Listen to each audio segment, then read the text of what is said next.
Hello बच्चों, कैसे हो आप सभी। आज हम एक्सरसाइज 4.2 चैप्टर नंबर 4 डिटरमिनेंट का करने वाले हैं। अगर आपने इसका पहला वाला जो वीडियो है जिसमें हमने प्रॉपर्टीज ऑफ डिटरमिनेंट के बारे में बात किया था, अगर वो नहीं देखा तो आप डिस्क्रिप्शन में चले जाओ। अभी आपको जो इसका 4.2 एक्सरसाइज का और 4.1 एक्सरसाइज का भी जो लिंक है, वीडियो का लिंक, वो आपको डिस्क्रिप्शन में मिल जाएगा। तो आज हम एक्चुअल में 4.2 एक्सरसाइज से कुछ क्वेश्चंस डिस्कस करने वाले हैं। मैं आपको बेसिकली इस वीडियो के थ्रू ये बताना चाहता हूँ कि 4.2 एक्सरसाइज यानी कि डिटरमिनेंट में जो प्रूफ करने वाले क्वेश्चंस हैं, इनको करने का बेसिक तरीका क्या है। मतलब कैसे एक क्लास 12th का बच्चा समझे कि मेरे को जो प्रूफ करने वाला क्वेश्चन है वो किस हिसाब से मैं सोचना शुरू करूं कि मेरा आंसर आ जाए। ठीक है, यानी कि मेरा गिवन जो स्टेटमेंट है वो मेरा प्रूफ हो जाए। ठीक है, तो मैं कुछ लॉजिक्स बताऊंगा, कुछ टिप्स दूंगा आज के इस वीडियो में। तो आप एक बार समझने की कोशिश करना, बड़े आसान तरीके से सारे क्वेश्चन सॉल्व हो जाएंगे आखिरी में। तो एक बार बेसिकली कंसेप्ट को समझने की कोशिश करना कि वो कह क्या रहा है। देखो, 4.2 एक्सरसाइज में दो सेगमेंट दे रखे हैं। एक क्वेश्चन नंबर 1 to 5 का सेगमेंट दिया हुआ है और एक क्वेश्चन नंबर 5 ऑनवर्ड्स। जितने भी क्वेश्चन हैं इस एक्सरसाइज में, तो दो सेगमेंट है। क्वेश्चन नंबर 6 ऑनवर्ड, सॉरी, दो सेगमेंट है। तो अब क्वेश्चन नंबर 1 to 5 में एक स्टेटमेंट बोली गई है कि using the properties of determinant without expanding proof that LHS is equal to RHS. ठीक है, तो उस केस में आपको डिटरमिनेंट की जो मैंने पिछली वीडियो में प्रॉपर्टीज बताई थी, उन्हीं प्रॉपर्टीज को यूज करके इसे सॉल्व करना। जैसे ये पहला सेकंड क्वेश्चन है, यहां पे हमें using the properties of determinant इसको एक्सपेंड करना, सॉल्व करना है, एक्सपेंड नहीं करना। बोला विदाउट एक्सपेंडिंग। इस क्वेश्चन में क्या कह रहा है, विदाउट एक्सपेंडिंग करना है हमें, एक्सपेंड नहीं करना। ठीक है, अभी सेकंड फैक्ट में क्या कह रहा है, क्वेश्चन नंबर 6 के बाद जितने भी क्वेश्चन है 20, 22, 23 तक जो भी क्वेश्चन है, उन सभी क्वेश्चंस में क्या कह रहा है कि you can use the properties of determinant and then prove that LHS is equal to RHS. यानी कि उस केस में आप प्रॉपर्टीज ऑफ डिटरमिनेंट को यूज करके दिखाओगे और उसके बाद चाहो तो थोड़ा बहुत उसे एक लास्ट मोमेंट में एक्सपेंड करके सॉल्व कर सकते हो। ठीक है, तो आपके एग्जाम में दोनों तरीके से लिखा हुआ आएगा। तो अपने पास प्रिविलेज क्या है कि अपने को पहले क्वेश्चन पढ़ लेना है कि विदाउट एक्सपेंडिंग बोला है या फिर with expanding using the properties of determinant बोला है। ठीक है, तो हम पहला क्वेश्चन समझने की कोशिश करते हैं। क्वेश्चन नंबर सेकंड कह रहा है कि हमें ये पूरा कंसेप्ट जो है, पूरा डिटरमिनेंट जो है, ये जीरो के इक्वल प्रूफ करना है। ठीक है, तो सबसे पहले हम क्या कर रहे हैं, एलएचएस ले सकते हैं। अब मैं क्या इसे आरएचएस से प्रूफ कर सकता हूं? नहीं कर सकता, मेरे को एलएचएस से ही प्रूफ करना पड़ेगा। आरएचएस से प्रूफ करने का तो कोई सवाल ही नहीं है। जीरो को क्या प्रूफ करूंगा मैं? जीरो को इतना बड़ा तो प्रूफ कर नहीं सकता, तो बड़े से छोटे की तरफ जाएंगे। तो हमने क्या लिया, हमने लिया एलएचएस लिया। अब मैं एलएचएस में मैंने प्रॉपर्टी लगाई R1 plus R2 plus R3। आप बोलोगे सर मैं तो नहीं लगा रही प्रॉपर्टी, तो आप ये भी लगा सकते थे कि आप C1 में एक प्रॉपर्टी लगा देते, C1 plus C2 plus C3। आप इसकी बजाय आपके दिमाग में अगर और कुछ खुरापात आ रहा है तो आप ये लगा सकते थे कि आप C2 पे ऑपरेशन लगा देते C2 plus C1 plus C3।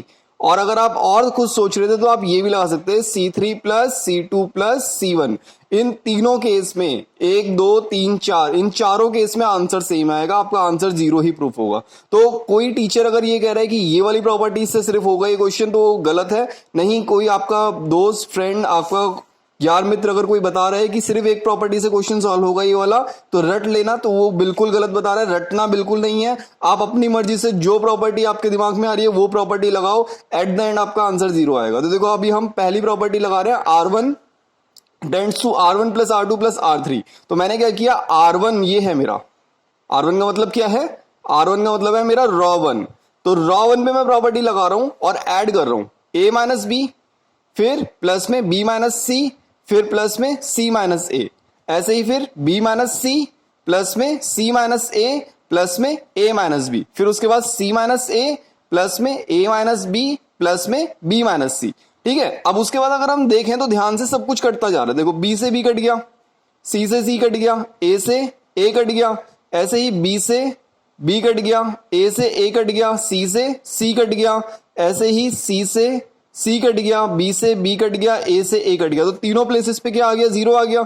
और उसके बाद मैंने तो प्रॉपर्टी सिर्फ R1 पे लगाई थी ना, बची हुई दो रॉस तो मेरी एज इट इज रहेंगी। तो अभी मैंने एक प्रॉपर्टी पढ़ी थी डिटरमिनेंट के अंदर कि इफ आर रॉ और column of a determinant is equal to zero, अगर ईच एंड एवरी एलिमेंट हमारे किसी एक पर्टिकुलर रॉ और कॉलम के जीरो हैं, तो उसका आंसर क्या आएगा, जीरो। और बड़े खुशी के साथ हम कह सकते हैं कि हमारा LHS RHS के इक्वल प्रूव हो गया है। तो यही हमारा पहला क्वेश्चन था। यहाँ पे हमने एक्सपेंड कतई नहीं किया, ध्यान देने ना इस बात को, हमने एक्सपेंड नहीं किया। बिना एक्सपेंड किए कौन कौन सी प्रॉपर्टी लगाई, एक तो ये वाली एलिमेंट्री ऑपरेशन वाली प्रॉपर्टी लगाई, दूसरी हमने जीरो वाली प्रॉपर्टी जो हमने पिछली क्लास में पढ़ी थी। वो आप अगर अब नहीं देख रखा आपने तो डिस्क्रिप्शन में जाओ, पहले उस वाले वीडियो को देखो, तभी इस वाले वीडियो को देखने का फायदा है। ठीक है, तो एक बार पहले अगर कंसेप्ट बेसिक क्लियर नहीं तो पहले पिछले वीडियो को देखो, फिर इस वीडियो पे आओ, और बिल्कुल आसानी से सारी की सारी चीजें समझ में आ जाएंगी। तो यहाँ पे हमारा पहला क्वेश्चन तो प्रूफ हो गया। सेकंड क्वेश्चन एनसीईआरटी बुक का 4.2 एक्सरसाइज का सेकंड क्वेश्चन हमने प्रूफ कर दिया सर। अब आते हैं क्वेश्चन नंबर 4। क्वेश्चन नंबर 4 हमें कह रहा है कि 111 BC AC AB और ये पूरा एक्सप्रेशन ये किसके इक्वल प्रूफ करना है, मुझे जीरो के इक्वल करना है। अब मैं यहाँ पे ऑपरेशन लगा रहा हूं R1 tense to R1 minus R2 और R2 tense to R2 minus R3। आपका मन कर रहा था ये वाला ऑपरेशन नहीं लगाएं तो आप ऑपरेशन चेंज कर दो, R2 पे ऑपरेशन लगा दो सीधा R2 माइनस R3 और R3 पे ऑपरेशन लगा दो R3 माइनस R1। ठीक है, मगर अगर रॉ पे ऑपरेशन लगा रहे हैं तो एक टाइम पे रॉ पे ही ऑपरेशन लगेगा, और अगर कॉलम पे ऑपरेशन लगा रहे हैं तो एक टाइम पे कॉलम पे ऑपरेशन लगेगा, मैंने ऊपर बताया। अच्छा, ऊपर वाले क्वेश्चंस में आप किसी भी रॉ और कॉलम से एक बार ट्राई खुद से करके देख लेना, आपका आंसर मैच करेगा। नहीं मैच करेगा तो मुझे एक बार कमेंट बॉक्स में बताना सर आंसर मैच नहीं किया। ठीक है, मैं आपको बता दूंगा। तो अभी क्या है कि यहां पे हमने R1 पे ऑपरेशन लगाया, R1 पे क्या ऑपरेशन लगाया, R1 माइनस R2। अब जब मैं R1 पे ऑपरेशन लगा रहा हूं R1 माइनस R2, जब मैं R1 पे ऑपरेशन लगा रहा हूं R1 माइनस R2, तो हो क्या रहा है, देखो ये R1 है ये R2 है, मैंने R1 पे ऑपरेशन लगा दिया तो 1 माइनस 1 0, फिर इसमें से इसको माइनस कर दिया, इसमें से इसको माइनस कर दिया, फिर इस पूरे में से इस पूरे को माइनस कर दिया, तो मैंने अंदर मल्टीप्लाई भी कर दिया AB और AC, AB और AC, फिर माइनस में BC और BA, तो दोनों पे नेगेटिव साइन आ जाएगा बिकॉज बीच में नेगेटिव पॉजिटिव का साइन है और बाहर माइनस का साइन है, तो प्लस माइनस माइनस हो जाता है। ऐसे ही मैंने फिर R2 पे ऑपरेशन लगा दिया R2 माइनस R3, R2 पे ऑपरेशन लगा दिया R2 माइनस R3, क्या लगाया R2 माइनस R3, एक बार साथ में बोल दो क्या लगाया R2 माइनस R3। तो अब देखो R2 पे ऑपरेशन लगाए, ध्यान देना R2 पे ऑपरेशन लगाए, तो R2 माइनस R3 यानी कि इसमें से इसको माइनस किया तो क्या आ गया 0, फिर AC माइनस AB कर दिया, फिर उसके बाद इस पूरे में से इस पूरे को माइनस कर दिया, तो BC plus BA, BC plus BA minus AC minus BC। Clear है बात, कोई दिक्कत नहीं, आगे बढ़ते हैं।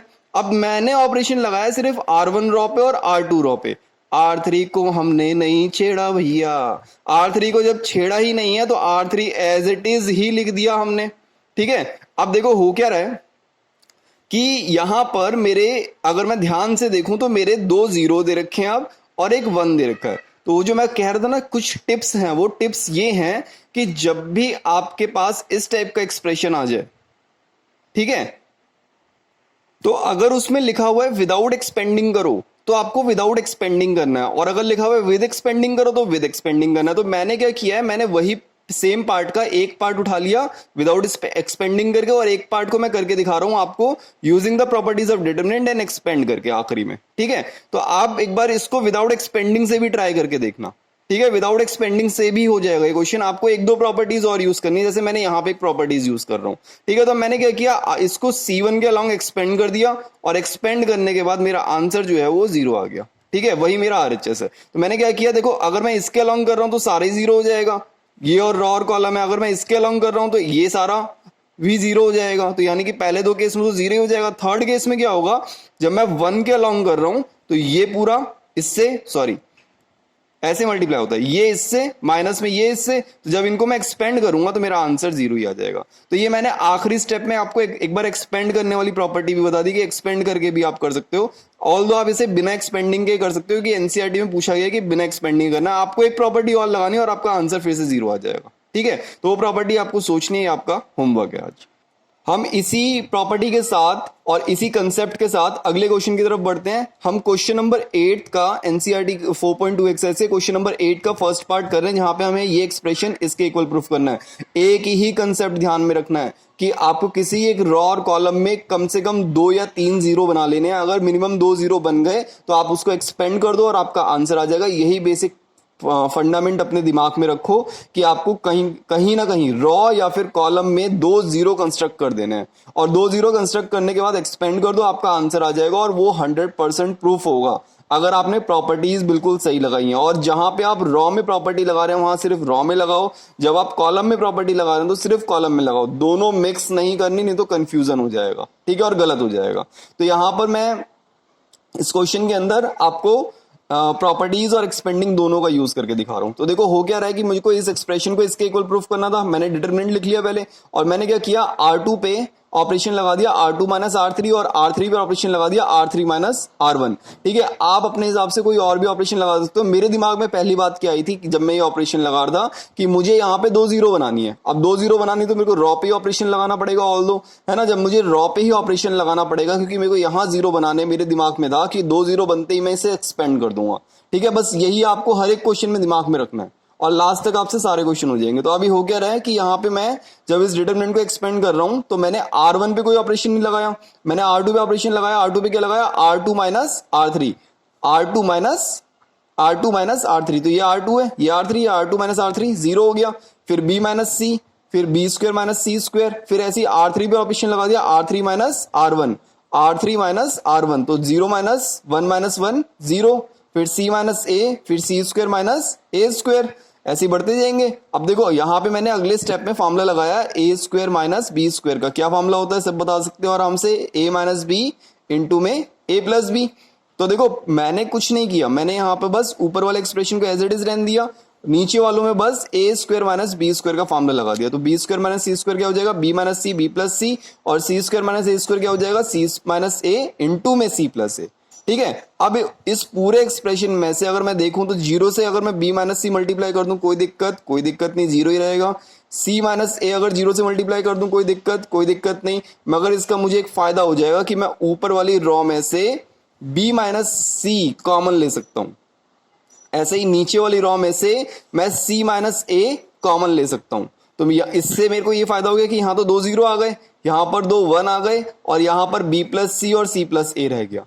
अब मेरा जो डिटरमिनेंट है ना वो कुल मिला के थोड़ा छोटा सा हो गया, और मेरे पास 2 जीरो भी आ गए रिक्वायर्ड जो मुझे चाहिए थी। अब मैंने क्या किया, इसे C1 के अलॉन्ग एक्सपेंड कर दिया। चाहता तो मैं एक प्रॉपर्टी और लगा सकता था यहाँ पे, तो एक और जीरो आ जाता, बट मैंने यहीं पे एक्सपेंड कर दिया। वो डिपेंड करता है कितने मार्क्स का क्वेश्चन आया हुआ है, ठीक है। तो फॉर 3 मार्क्स क्वेश्चन ये इतने स्टेप्स मेरे सफिशियंट है।